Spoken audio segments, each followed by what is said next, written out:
almost all of you, I want to just say all of you, can admit that you pretty much melted in the narcissist's arms the second they began to do what you were craving in your life. The second they gave you the attention, the time, the affection that you were longing for, you just melted right in their arms. The second they did that, and that's the key word, the second. When you are newly meeting someone into your life, and I'm sure that you guys are probably connecting the dots with this, but I'm going to reinforce it in this video. The second that you're meeting someone new in your life, you're going to take your time with them and really get to know them. Anyone can meet you right off the rip and tell you everything you want to hear and give you a taste of what, feels like what you've been missing.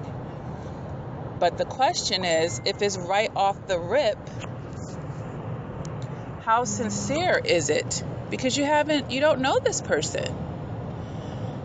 And I'm not saying that you can't meet someone that's a great person and just right off the rip, everything feels good and this and that.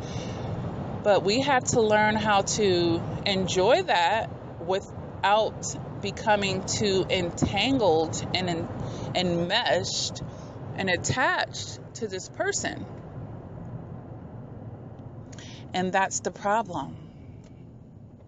You can enjoy what someone is saying. You can enjoy a dinner, a date. You can enjoy the affection that they're giving you without just falling head over heels and like, oh my God, like running away with yourself. Oh, I'm in love. This is the one. Oh, I've never felt like this. You have to learn how to control yourself.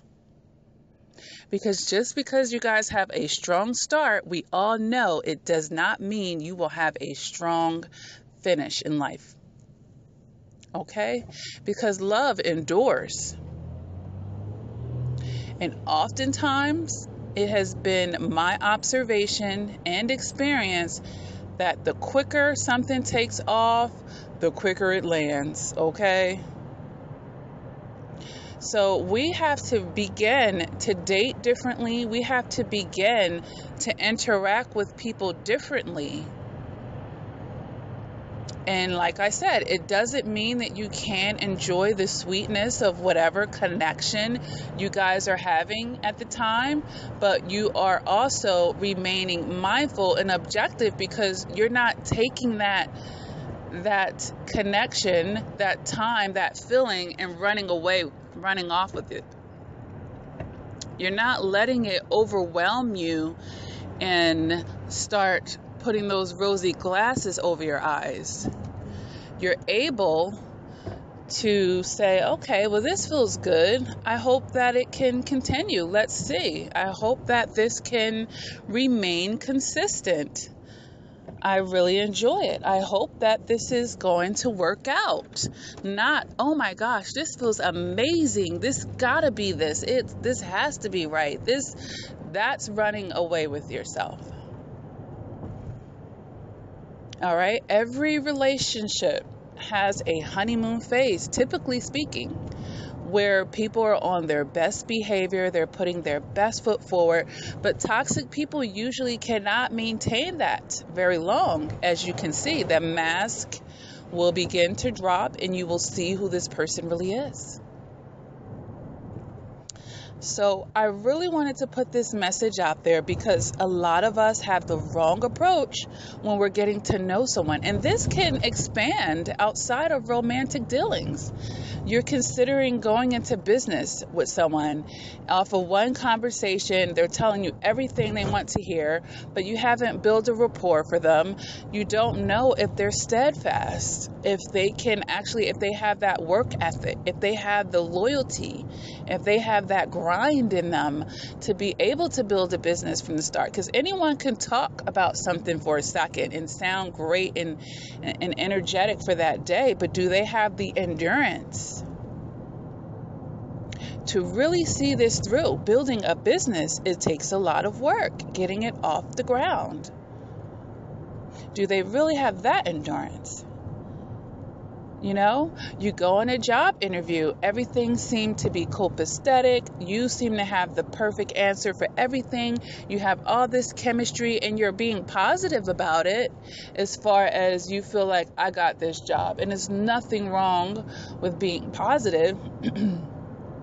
But then you quit your other job because you just know you got this one nailed. And then you find out you did not get that job. That's running away with ourselves. You know, we can't necessarily count money that we don't have per se. It's a difference between being positive and feeling like, you know, this is going to attract to me. And it's another thing to establish something that is not established yet as far as a specific situation. Okay? So we had to learn how to remain subjective, because once we get carried away, and especially in these romantic relationships, now we're not seeing the person as clearly, because now we're biased. We're becoming more and more biased as we like them more and more. We get more and more attached. And when that happens, we start to minimize the red flags. Suddenly that red flag isn't so big and we're not giving it the proper weight because we are losing our subjectivity. We are attaching ourselves to someone prematurely. This is something you must stop. You must stop. Because then you'll be able to say, okay, he was doing really great, or she was doing really great, but now she's being really inconsistent.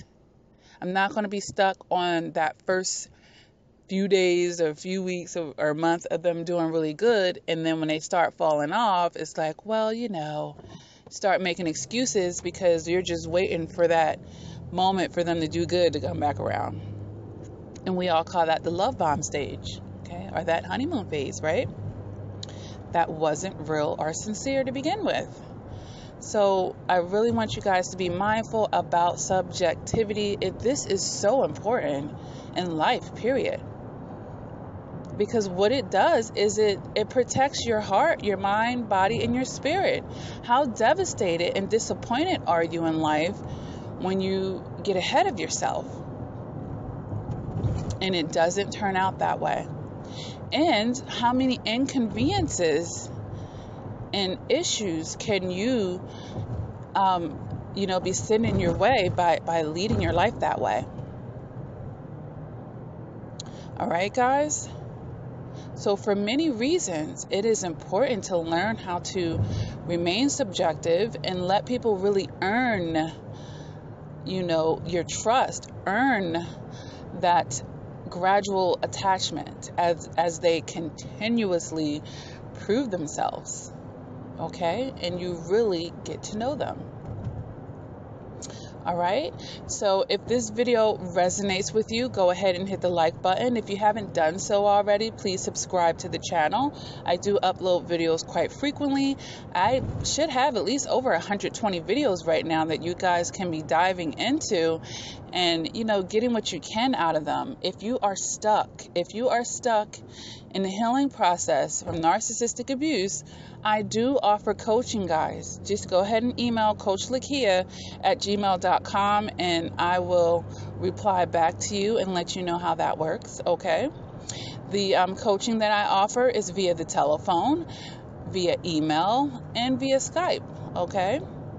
I have also written books to help people heal out of traumas and toxic relationships. Please check that out in the description. They're all available on Amazon.com.